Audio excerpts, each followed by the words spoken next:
My name is Atanas Shindov, and I work as a software engineer for Software AG Bulgaria. This is going to be a short presentation looking at Apache Camel, an open source framework that makes it easier for you to do enterprise integration. Originally, we planned to give this presentation together with my colleague Rosen Spasov, but it turned out that he won't be able to attend the conference, so it will be just me. First, I'll talk about what kind of technology Apache Camel is, what kind of problems does it try to solve, what it is based on. Then I'll make two short demonstrations, followed by an overview of the contents of the Apache Camel distribution. Then I'll speak about the deployment options of Apache Camel, and at the end we are going to have a Q&A session. So please keep your questions for the Q&A session. I'll make sure that we have enough time to discuss them. Apache Camel is an open source integration framework, Java-based, that focuses on making integration easier and more accessible for developers.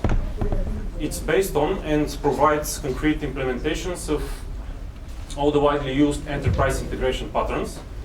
But before digging into the specifics of this technology and into the enterprise integration patterns, let's try to understand why integration matters in the world of software development and what are the main problems.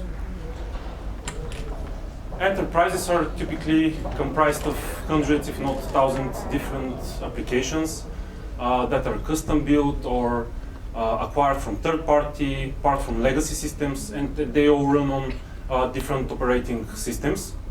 So the major problems with integrating all these applications can be grouped into areas. On the one hand, you have to deal with the specifics of the different transports. So each protocol has some API, some standards, and when you work with it as a developer, you have to be aware of those standards. You have to have in-depth knowledge of the APIs and the standards. And very often this is not the case, because there are many protocols out there. And on top of that, you have to deal also with the specifics of the applications. They may have some proprietary data formats, some domain-specific concepts that have to be considered when you work with such applications. And on the other hand, you as a software architect, you have to come up with a good design that allows the applications within a system to interact with each other by exchanging data efficiently and securely. Apache Camel tries to address all these problems by providing implementations of a set of widely used enterprise integration patterns. As an integration framework, it tries to do the heavy lifting, the behind-the-scenes heavy lifting for you, so that you can, so that you as an integrator, so that you're not bothered with the low-level details such as platform specifics, protocols, but you can focus on high-level things, on the business perspective of things. So you can look at your system from the outside to see how it can actually solve your business problems. The idea is that this framework comes with inbuilt support for many protocols, for example, and you don't have to code, you don't have to work with the APIs of these protocols, so you don't need to code these things. That's why the idea is that you don't reinvent the wheel, don't do it. Simply take advantage of what somebody else has already provided for you. That's the main idea. The enterprise integration patterns that Camel is based on, that's actually a book. There are many books that tell you how to code in Java or C#, how to do good coding, but there are far fewer that tell you how to design your applications, how to do integration between applications. And the authors of this book are trying to address this gap, and they have cataloged 65 enterprise integration patterns, and they are described in this book. So these patterns are platform independent and vendor independent, so they can be applied to regardless of the technology that is being used, regardless of the implementation. Although the book mentions some software vendors and gives examples with their software. But what matters is that these patterns are vendor independent. The book also provides a common vocabulary and a set of graphical notations that can be used, that are actually used in the book to describe all these patterns. So this is very important because when developers are discussing some integration solution, when they're drawing things on the whiteboard, they use some vocabulary and some graphical notations.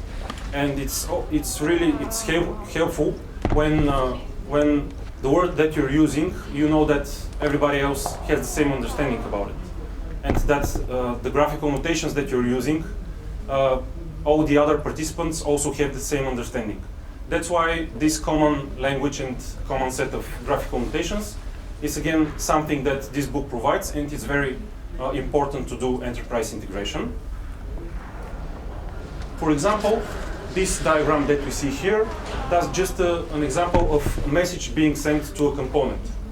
So that's not a pattern, but just as an example to see what are the parts, what are these graphical notations that are used in the book. So this message is displayed as a tree-like structure, so it can be, for example, an XML document. We have a message channel. Through this channel, the message goes to some component.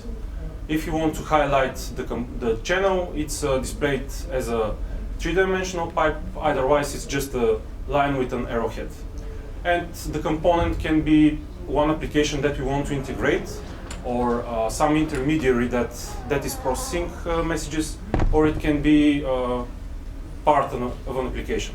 So that's just an example. But let's have a look at a real enterprise integration pattern, the so-called content-based router. That's actually maybe the most popular pattern that is presented in the book. So in the book you can find not only the technical details around this pattern, but also information about its applicability in certain business scenarios and use cases. But for the purpose of this session, I would like to concentrate only on the technical side. So the content-based router, it processes incoming messages, and then it examines the contents of these messages, and it has some criteria specified.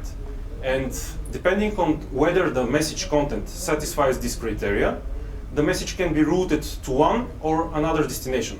So you have multiple possible destinations, and depending on the message content, the message is sent by the router to the corresponding destination. That's the idea. It's basically like a switch. So you have multiple possible execution paths, and you can also have a default one, which is triggered in case the message is not handled by any of the explicitly stated cases. So let's try to describe the logic of this content-based router with words in plain English.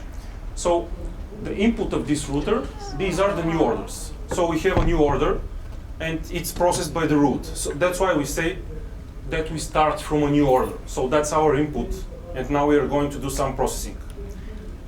Then we have a choice. If this new order is a widget, then it should go to the widget inventory. It should be processed by the widget system. And otherwise, it should go to the gadget inventory, so that it's processed by another system that understands of gadgets. So this is how we can describe this logic without any code, just with simple words in English. And let's now see how the very same logic can be implemented by using the capabilities of Camel. This is how. So what you see on the slide is actually the core concept of Camel. That's the root. A root defines how a message is processed and where it should be sent to. And what we see here is a root definition. So we have defined the behavior of this content-based router using the so-called domain-specific language of Camel. So just like any other domain-specific language, that's a computer language that targets some specific problem domain. And in the case of Apache Camel, these are the enterprise integration patterns that are described in the book. So as you can see in this chain of method invocations, we actually, this chain of method invocations is not that different from the initial description that we that we created with simple words in English. And that's the idea of this domain-specific language, to be really simple, and even for someone who is not familiar with Camel, who does not know nothing about roots, if he or she looks at this definition, to get some understanding what's actually the idea behind it. So we have now defined the logic, but now we need to define these variables that are highlighted in blue. And the first one is our new order. That's the input of our root. And in the world of Camel, it's called an endpoint. So an endpoint abstracts the message channel from which your root can consume messages or to which your root can send messages. So it can be either a starting point for a root or it can be a destination. So each root has a starting point and one or more multiple destinations, and these are actually the endpoints. In this example, the endpoint is based on ActiveMQ, so that's actually a GMS channel, a GMS queue, and it's using ActiveMQ. Now we need to define this isWidget, which is actually a predicate, and it's based on XPath. So the content-based router is processing XML documents, and it's executing an XPath expression against their content. And depending on whether they satisfy this expression, this condition, they are sent to the widget inventory, otherwise to the gadget inventory. So this is how the predicate can be defined. And we have two destination endpoints to define. So they again are based on GMS, on ActiveMQ. For those who are not familiar, ActiveMQ is a messaging server, and it's implementation of the GMS specification. So it's a messaging server. You can send messages to it, and you can receive messages from this messaging server. So this is how our code looks like. And obviously we're writing code, so we have to wrap it in a method. And this method must be defined in a Java class. This Java class extends root builder. That's a central class in Camel. And if you work with Camel, you will see it very frequently. Whenever you want to define some routing logic, you have to extend this class and implement its configure method. It's an abstract one, so you have to do it. And inside this method, you basically place your routing definition. So you can configure one or multiple routes. That's the idea. You extend the class and implement this method. There is one additional step that you need to go through. And later, when I do a demonstration, I will show it, this additional step. So these methods that we see here, they are defined in the root builder parent class. But they also have overloaded versions. And let's see how the code will look like when these overloaded versions are used.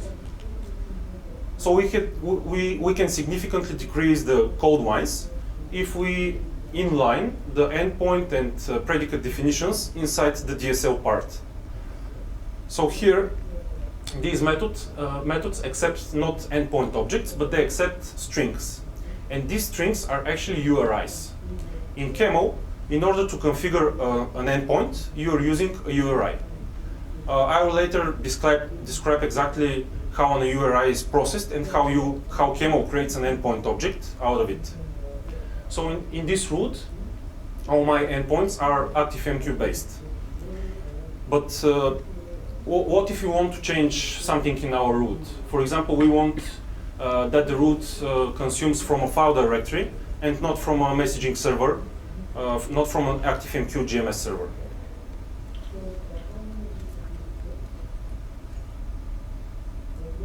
Okay.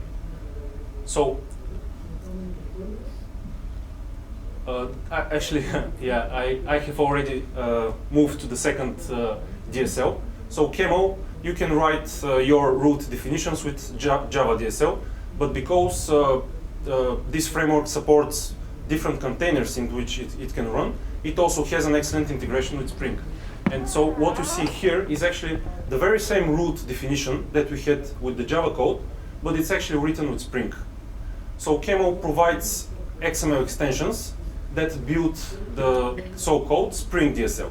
So we have Java DSL, but because Camel is integrated with Spring, you also have Camel DSL, a Spring DSL. So this is the XML document, actually part of it, that is used in order to define the same root. So we have Java and we have Spring. Whatever you like, pick one of these and define your routing. And as I was saying, we can easily change some protocol that is being used in our route. So we have now switched, if we have a look at the previous slide, our from endpoint was ActiveMQ based, and now it's file based. So what does the route now? It pulls this directory, and it consumes messages from this directory. Again, the destination endpoints are ActiveMQ based, but the starting from endpoint is now file based. So as you can see, we can easily change the protocol that is being used in our route, but we have actually not touched the route structure, the route definition. So we just changed the URI. So Camel indeed abstracts these low-level details, and this allows us to concentrate on high-level things. So in this route definition, there is no code that writes or reads from the file system. Neither do we have code that subscribes to GMS queues or publishes messages to GMS queues. So this is a high-level representation so that we don't care about the low-level details. These URIs that are used to configure endpoints, they can also contain options. So you can append options to them to configure the endpoint. So let's see what are the parts that an endpoint URI consists of. So it starts with a scheme, and basically the scheme is like your protocol. In the Camel world, it's called component, but you can think of it as a connector or protocol type. So here we have file. We're going to consume messages from the file system, or we are sending messages to the file system. In this case, it's our starting point, so we are consuming from the file system. Then the second part, that's the context part. The context part is specific to the protocol, to the component that this endpoint belongs to. And in the file case, it configures, it points to a directory. So this endpoint represents a directory on our file system. And then we can have some options that configure the behavior of this endpoint. In this case, delay equals 2000 means that this directory will be pulled each 2 seconds, each 2000 milliseconds for new input, for new messages. Each component has some specific set of configurations. So, for example, this delay is specific to the file component. Other components, ActiveMQ, may have some other configurations. Okay, so I have already mentioned terms such as components, endpoints, routes, URIs. Now let's see how all these relate to each other and how they fit into the overall architecture of Camel. So as I said, the route concept, this is the route. A route is like a specification for the Camel engine, which tells the engine where and how to process messages.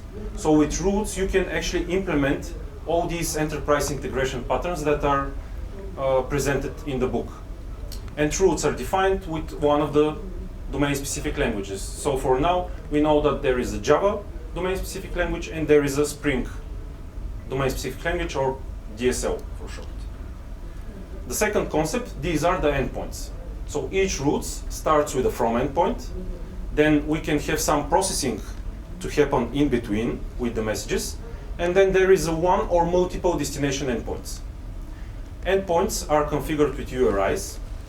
And the Camel engine is using the so-called components in order to convert the string URIs into endpoint objects. So in order to explain this, I'll go back to the previous slide. So how does actually Camel process the string URIs in order to get an endpoint out of them? So it's using the components. A component, in our case the file component, that's a factory. So there is a file component Java class, which is a factory, and it can produce endpoint objects of type file.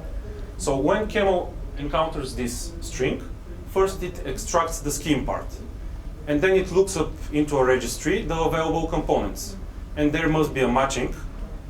If there is no match, then we have a problem. But if there is a match, for example, the file component is by default included in Camel core.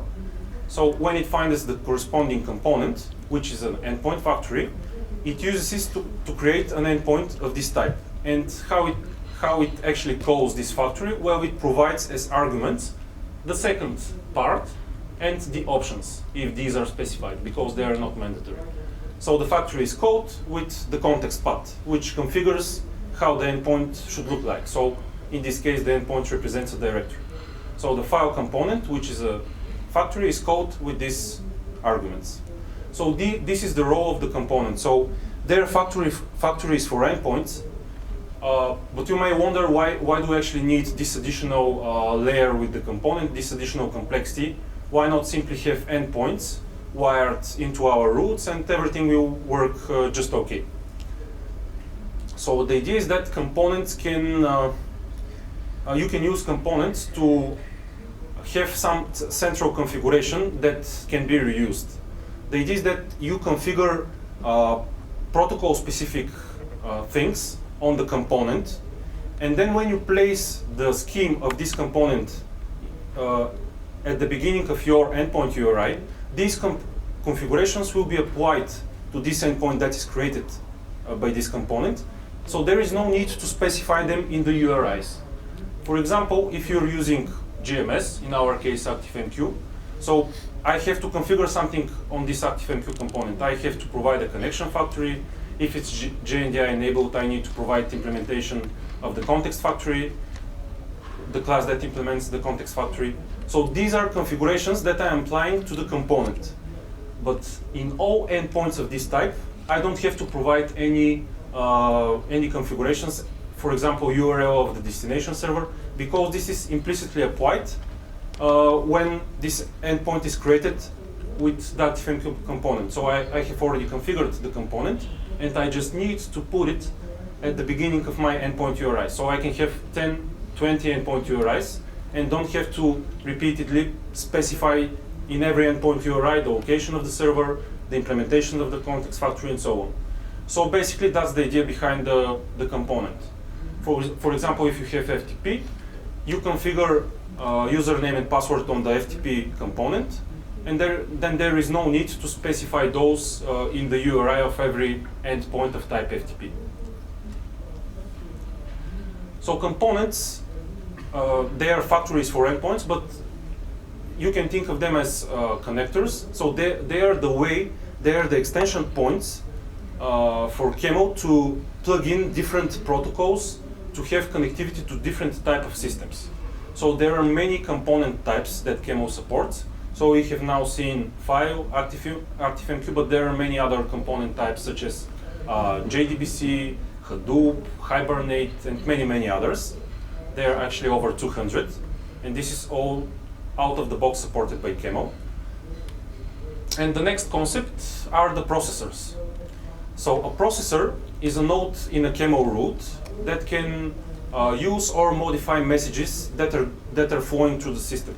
So your root consumes messages from some endpoint, but in order to implement a specific enterprise integration pattern, you can plug in roots, you can plug in processors in your root definition. They process the messages and they output the modified message. And this modified message is delivered to the destination endpoints. So that's the idea behind the processors. They can be easily plugged in. They are such units that process messages. They can, for example, change the payload. They can change the format. They can wrap it, for example. Depending on the pattern that you want to implement, you code your logic inside a processor, and then the root will invoke actually this logic when it processes the messages. That's the idea. Okay, so let's now have two really short examples, how things look like with Java code. So now I'll now try to use this display. Okay, so this example is actually implementation of the content-based router. Again, we have a starting endpoint of type file. So in this directory, the root will search for messages. Then it will evaluate this XPath expression. And if the result is true, then the messages, the items in this directory are going to be set to the widgets directory. Otherwise, they go to the gadgets directory. So again, we extend the root builder class. We implement the configure method. And the final thing that we need to do is to actually add this object, this instance of type root builder to the Camel engine. And in Camel, the Camel engine is represented by the Camel context class. So this class can be used to control the life cycle of Camel. So you can invoke various operations on it, such as start the engine, stop the engine, suspend it. You can add roots, you can add components. So that's the central interface for interaction with the Camel engine. And in this example, I'm adding just this root, and I'm starting the engine. So in my project, I have an inbox directory, and it contains 3 items. The first one is a widget. The second one is a gadget. So you here see this product element, the value is gadget. And the third one is again a widget. So the XPath will check the value of this element, product element, and if it's a gadget, it will send it to the gadget directory, otherwise to the widget directory. So let's now run this example.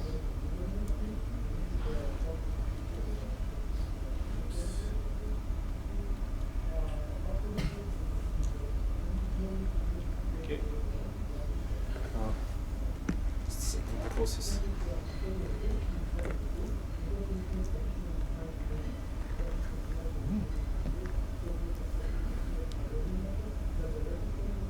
Okay, so I will now refresh my project.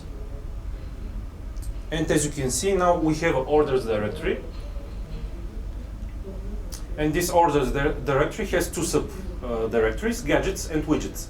So the 2 widgets with the 2 XML documents with widget product value, they ended up in the widgets directory, and the other one ended up in the gadget directory. So basically the root did its job and processed these messages. So the next example that I will execute is again a root, but this time I'm using the Spring DSL. So as I said, Camel tries to use the mechanism of Spring to configure applications without coding. So we can actually define roots with XML and change them by just editing these XML files. So in this example, I'm using the Camel stream component. This component allows me to interact with the standard input and output streams. So I'm now consuming from the input stream, and I have specified that the user that is going to enter some input should be prompted with the message, enter something here. Then we have a processing inside the root. The payload of the message, the body, is converted to uppercase, and then it's sent to the output stream. Basically, that's the idea of the root. So in order to start this Camel engine defined with Spring, you could, for example, take an application context implementation of Spring. So you can create an instance of one of the implementations, and Spring will bootstrap your application. But Camel provides a utility, this main class, and when it is started, it by default searches inside the same package of, actually it searches in the root of the jar file, in this case of my project. It searches inside metainf Spring for XML definition files. So I'm now using the default value, but you can configure it to use some other file. And when I start it,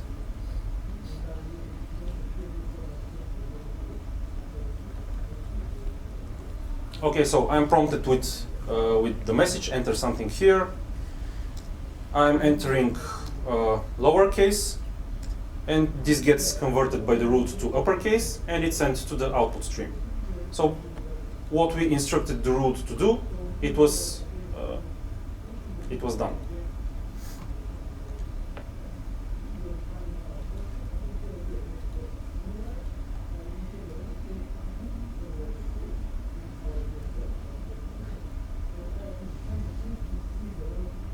Just a second.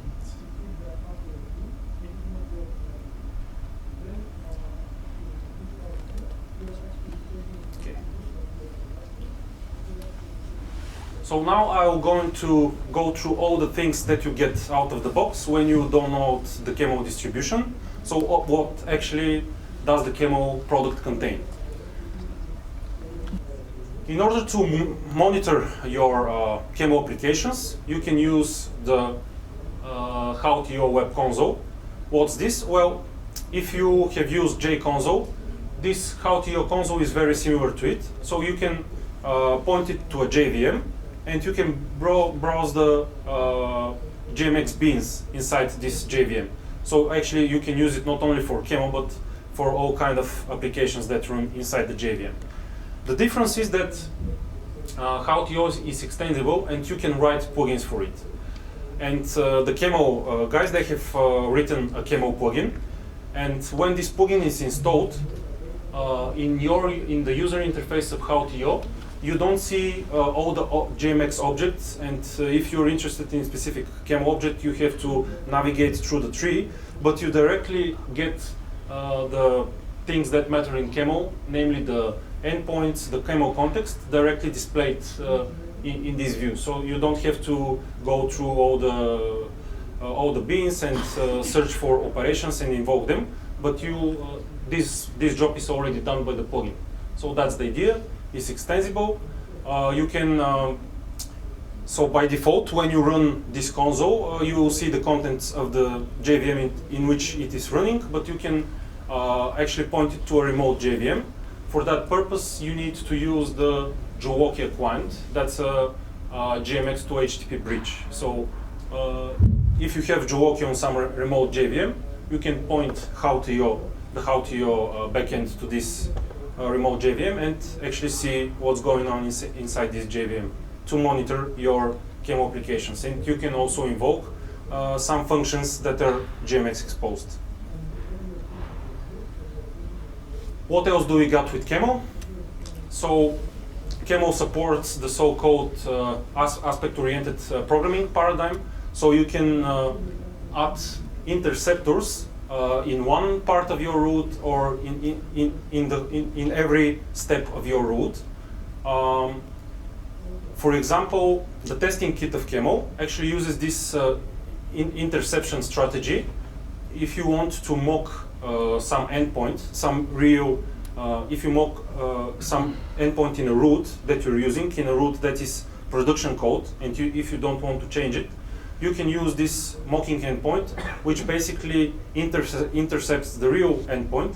And when a message is sent to this endpoint, it's first delivered to the mock endpoint, and then the mock endpoint delegates to the original production endpoint.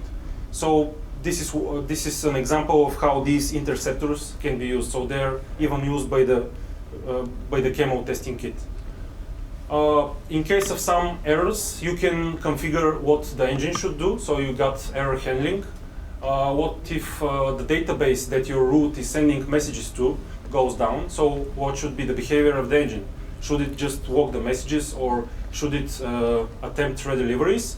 All these things are configurable with the error handling mechanism of Camel, which is very powerful.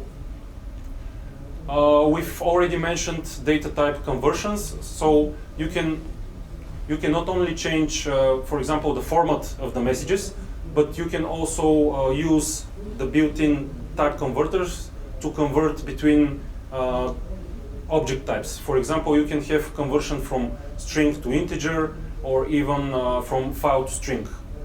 And this again is extensible aspect of Camel, so you can add your own type converters. If there is a node in your route which is slow and is blocking your application, you can use the asynchronous engine. The idea is that this node will be, its processing can happen in parallel, and then it can notify the engine with a callback that it's done with its work. The idea is that things get asynchronous, and actually this allows you to prevent such blocking behavior of your application when you have such a node. You also can manage how your route is processed, whether it's processed by one or multiple threads. You can specify part of your route to be processed by multiple threads. So you also got thread management and many other features. Okay, so as an integration framework, Camel can be deployed to some containers, but does it have a dependency on a specific container on some heavyweight container, or you can use it in different containers? Well, the answer is that it's embeddable. It's really lightweight, so you can use it as a standalone application. You can embed it in your Java application, so you can control the life cycle of the engine. You also can deploy it to Spring containers as a ward to a Tomcat, for example, to application container. As I mentioned, Camel is OSGI compliant, so you also get support for OSGI containers. And if you don't want to use routing, such complex processing, if you're not interested in this, and if you just want to send a message to some endpoint, to some destination, for example, if you want to upload a file to an FTP, you can use this producer template class, which allows you to send messages to the endpoint that you have specified with a URI. So you can have different component types specified here in your URI, and you can send a message to this destination. Here we don't have any routing, it's just a simple send. Okay, let's summarize. Camel is a lightweight integration framework. It allows you to use all the enterprise integration patterns, which are standard. These are a standard. These are recommendations used for software integration. You're doing this by defining routing, by defining routes with one of the DSLs supported by Camel. Endpoints are configured with URIs. They consist of three parts: scheme, what's our protocol, what's our component type, context path, and options. Payload agnostic, because your route definition abstracts the type of the messages that are flowing through the system. It's embeddable, which means there is no container dependency. You can embed it to multiple containers, and you get support for more than 200 different components. These are the guys who wrote Camel. These are the main contributors, but there are many other contributors. But James actually started the whole project, and these days, if you post a question to the Camel forum, for example, most probably Klaus is going to answer it because he's really active. So what would be the next steps for you if you're interested in this technology? Well, there is a Camel in Action book. It's an excellent start for getting familiar with the technology. There are many examples. All the concepts are explained in this book. So it's written. It was written by Klaus. You can also visit the website.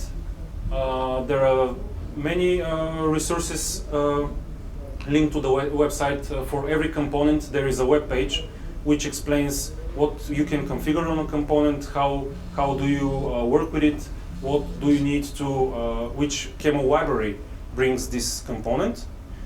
And of course, there are many examples. Go through them, experiment. So this was it. Do you have questions? Yeah. Mm-hmm. So as you say, you can define component parameters, let's say connection to the message queue server or to FTP, separately, and schema specification. So in the real world, you have, let's say, more than one FTP endpoint or more than one message servers. So can you define different, let's say, FTP-A, FTP-B, FTP-C schema, which would have different connector parameters? Yeah. Well, these components, as I said, they're backed by some Java class, which is specific for this component. So you can create multiple instances of these components. So you can create one component, FTP-A, which is configured to point to the A server, and you can get a second instance configured to point to the second server. And then when you want to define an endpoint that points to the A server, you just place the FTP-A prefix in the URI. And if you want to use the second one, you place FTP-B. So this is, you can do it, yeah. More questions?